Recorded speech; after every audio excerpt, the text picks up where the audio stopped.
நள்ளிரவில் நடைபெற்ற பூஜை.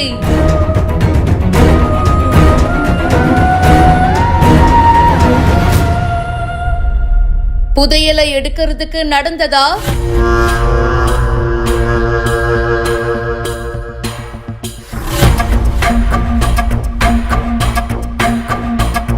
திருப்பூர் மாவட்டம் காங்கேயம் ஓலப்பாளையம் பக்கத்துல பூசாரி வலசு திருமண் கரடு அப்படின்ற இடம் இருக்கு.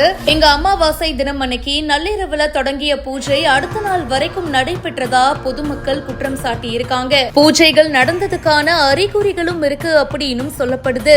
காங்கேயம் ஓலப்பாளையம் பக்கத்துல இருக்கிற பூசாரி பாளையம் பகுதியில திருமண் கரடு அப்படின்ற இடத்துல பாத்தீங்கன்னா சின்னமலை கரடுல முருகன் கோவில் இருக்கு. அது பக்கத்துல சிறிய மலை குன்று போல கற்கள் அடுக்கப்பட்டு அதுல சிறிய குறியீடுகள் இருந்து வந்ததா கூறப்படுது.